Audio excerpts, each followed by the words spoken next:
15 richest actors of Golden Age Hollywood, with unbelievable wealth. When people think of Hollywood's Golden Age, they imagine glamour, romance, and red carpets that never end. But behind that glitter was something even more powerful: money. A few stars weren't just famous, they were rich beyond belief. While others spent their paychecks on mansions and champagne, these actors were quietly buying land, founding companies, and inventing financial strategies so advanced that some are still used today. They weren't just earning salaries, they were rewriting the rules. From hidden real estate empires to secret profit deals, these legends built dynasties that rival today's billionaires, once adjusted for inflation. And while most fans only saw the sparkle on screen, behind the scenes, these stars were playing an entirely different game, one built on ownership, timing, and vision. This is the story of the 15 richest actors of Hollywood's Golden Age and the shocking, forgotten fortunes they left behind. Our countdown starts with a dancer whose smooth steps made him a legend, but whose business moves made him a millionaire many times over. 1. Fred Astaire. Fred Astaire wasn't just dancing through Hollywood. He was quietly buying it. While most stars flaunted luxury, Astaire was out buying land others ignored.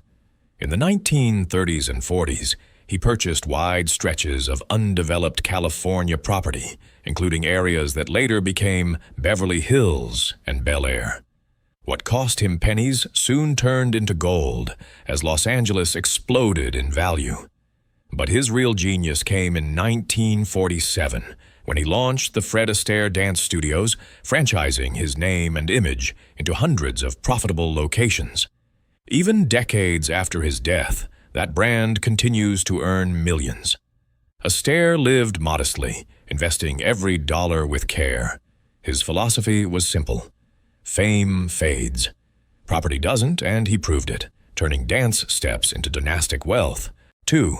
Bette Davis. Bette Davis didn't just play fierce women on screen, she was one. In an era when studios owned their actors like property, Davis became the first major star to take a studio to court and win. When Warner Brothers tried to trap her in weak, repetitive roles, she fled to England, got sued, and fought back, arguing for her right to choose quality work. That legal battle reshaped how actors negotiated contracts forever. The result?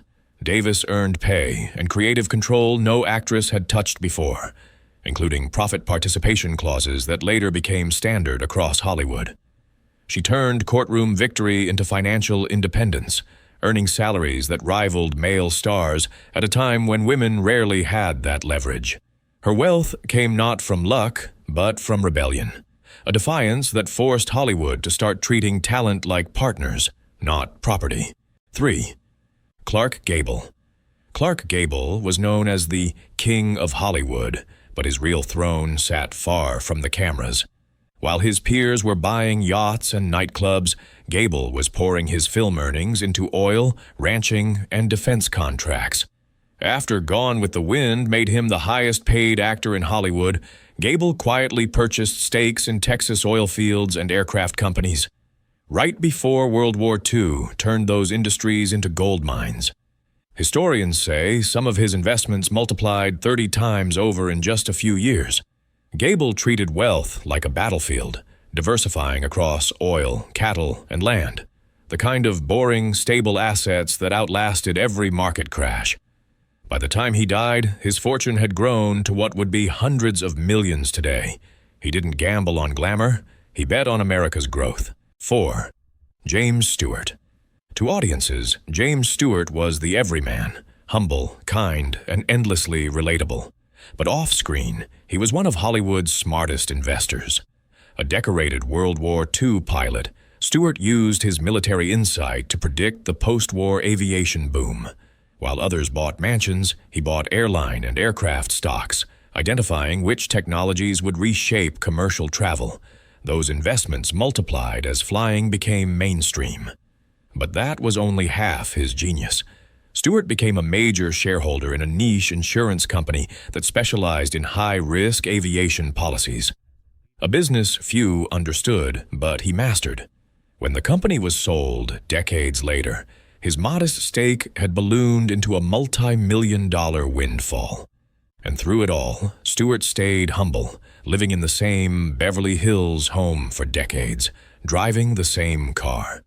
He wasn't just acting out American values, he was quietly living them. 5. Barbara Stanwyck. Barbara Stanwyck's rise from a Brooklyn orphan to one of Hollywood's wealthiest women was no accident. It was strategy. Long before tax lawyers were a celebrity norm, she built her own business empire by forming a loan-out corporation, a legal structure that allowed her to be paid as a company instead of as an individual. That move, nearly unheard of in the 1930s, slashed her tax rate and let her reinvest profits instead of losing them to the government. She poured that capital into blue-chip stocks like IBM and Coca-Cola, while the rest of the country was still recovering from the Great Depression. Stanwyck also bought ranch land in California's San Fernando Valley, which later became prime suburban property. She didn't chase fame, she chased value, and ended up owning more of both than almost anyone of her time. 6. Joan Crawford. Joan Crawford built her fortune the same way she built her image, with precision and control. After marrying Pepsi-Cola executive Alfred Steele, she didn't settle into the role of a trophy wife. She joined the company's board of directors, becoming one of the first women in America to hold such a position at a major corporation. When Steele passed away, Crawford stayed on the board, influencing Pepsi's marketing strategy and international expansion. She wasn't just a face on a billboard, she was in the boardroom shaping billion-dollar decisions. She also pioneered celebrity brand licensing, putting her name on beauty and fashion lines decades before it became standard practice. Crawford understood that her fame was an asset, one she could monetize again and again. Behind the glamour and the sharp cheekbones was a woman who treated fame like a business and built a fortune from it. 7. Cary Grant. Cary Grant was known for sophistication on screen, but behind the scenes, he was a ruthless negotiator and visionary investor. At a time when studios paid even their biggest stars flat salaries, Grant flipped the system by introducing profit participation, taking a percentage of a film's earnings instead of a fixed paycheck. That single innovation made him exponentially wealthier than his peers. On To Catch a Thief, for instance, he earned 7 times what a standard contract would have paid. But Grant didn't stop at Hollywood math. He poured his profits into emerging technologies, buying early stakes in television manufacturers like Motorola and Magnavox when others thought TV was a fad. He also made shrewd investments through his friendship with Howard Hughes, profiting from aviation and pharmaceutical ventures. Cary Grant didn't just play the part of a suave businessman. He was one, decades ahead of his time. 8. Claudette Colbert. Claudette Colbert's image was all charm and grace, but behind that polished exterior was a business mind sharper than most studio executives. In the 1930s, while Hollywood's elite spent their salaries on mansions and jewels, Colbert was buying commercial real estate, the kind of properties that generated steady income long after the cameras stopped rolling. She focused on office buildings in Los Angeles, Manhattan, and Chicago, targeting older spaces in prime locations that could be modernized. One of her boldest moves was renovating a struggling office complex in downtown Chicago, turning it into one of the first fully air-conditioned commercial spaces in the city.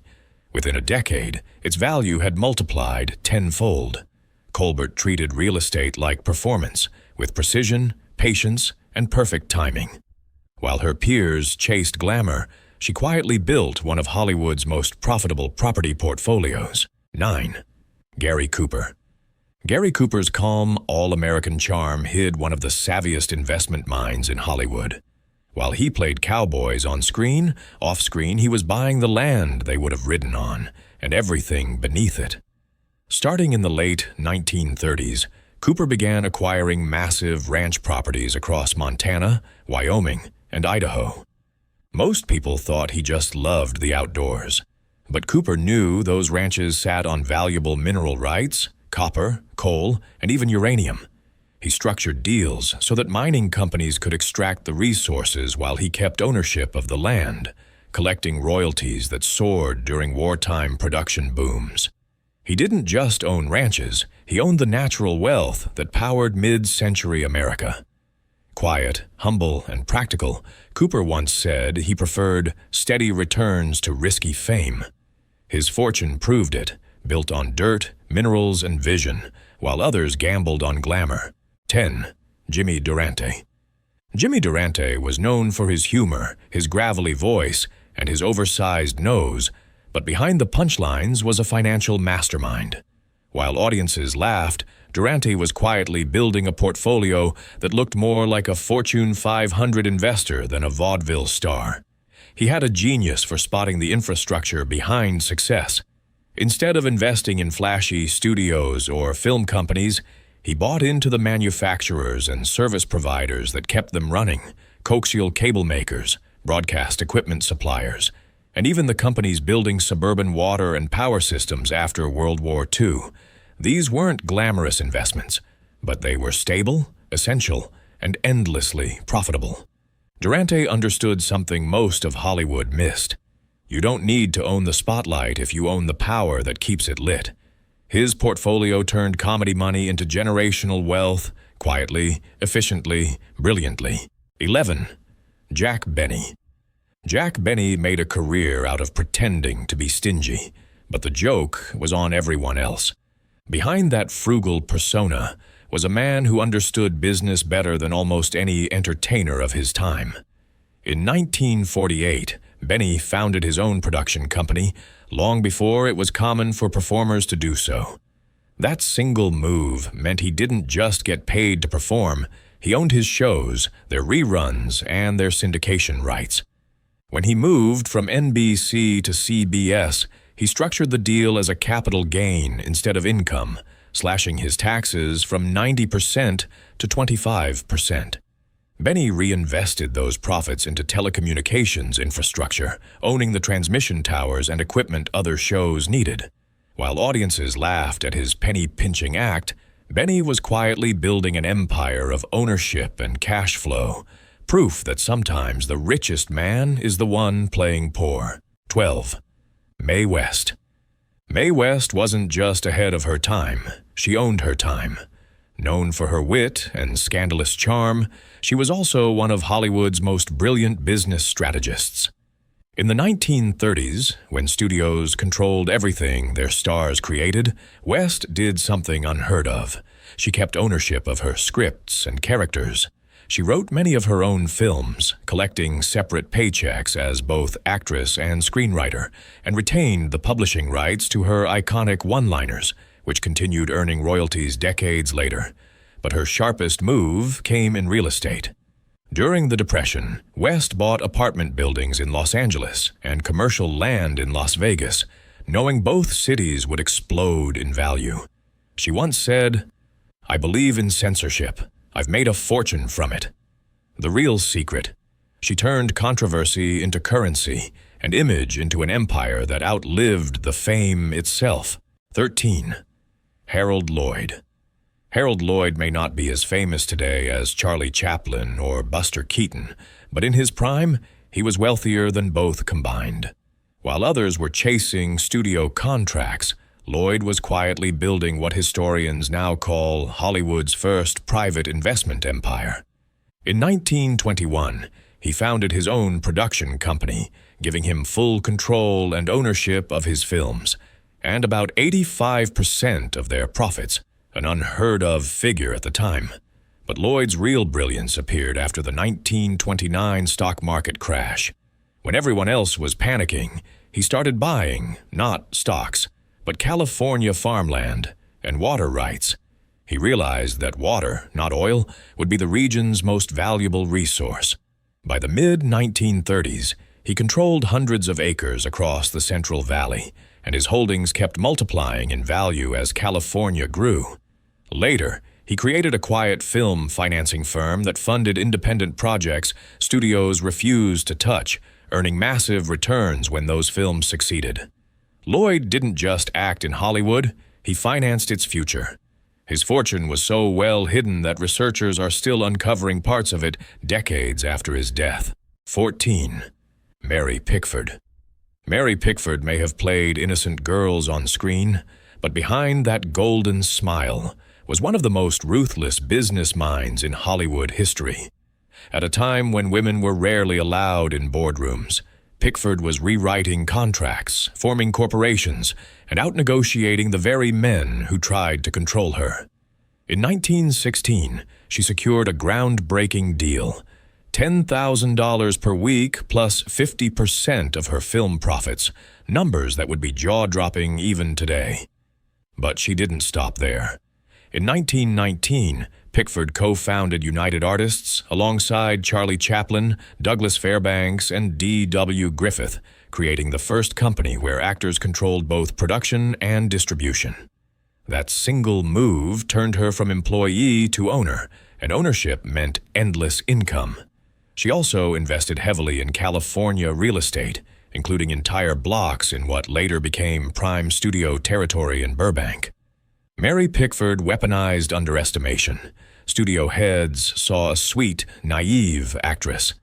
In reality, they were negotiating with one of the sharpest entrepreneurs of the century, a woman who built a multi-million-dollar empire before the word Hollywood even meant money. 15. Charlie Chaplin. Charlie Chaplin may have played a penniless wanderer on screen, but in reality, he was one of the wealthiest entertainers who ever lived. Long before actors talked about owning their work, Chaplin was already doing it, and doing it better than anyone else. In 1916, he signed a record-breaking deal with the Mutual Film Corporation for $670,000 in 1 year, an unthinkable sum at the time.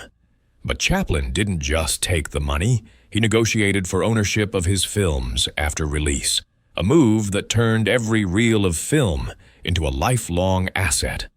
In 1919, he joined forces with Mary Pickford and Douglas Fairbanks to launch United Artists, giving him full control over his movies from production to distribution. But Chaplin wasn't content to stay in entertainment. He invested globally in aviation, radio patents, and even oil drilling technology, earning royalties every time his partners struck new wells. Even when he was exiled from the U.S. during the McCarthy era, his wealth was untouchable, scattered across trusts and international holdings that kept growing long after he left Hollywood. Chaplin's genius wasn't just creative, it was structural. He didn't just act in his films, he owned the system that made them profitable. The Little Tramp, it turns out, was playing a far bigger game than anyone imagined. The golden age of Hollywood wasn't just about fame, it was about foresight. These 15 stars weren't simply performers, they were pioneers who turned art into equity and fame into financial power. While others lived for the spotlight, they built what came after it: businesses, brands, and legacies that outlasted the studios themselves. Their secret was simple but revolutionary: ownership. Fred Astaire owned the land. Bette Davis owned her contracts. Mary Pickford and Charlie Chaplin owned the system itself.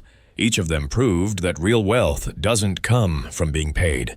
It comes from having a stake in what you create. Nearly a century later, their lessons still apply. In every industry, from Hollywood to YouTube, the same truth remains. Creativity pays once, but ownership pays forever. And if you love stories like this, about power, money, and the legends who rewrote the rules, hit subscribe.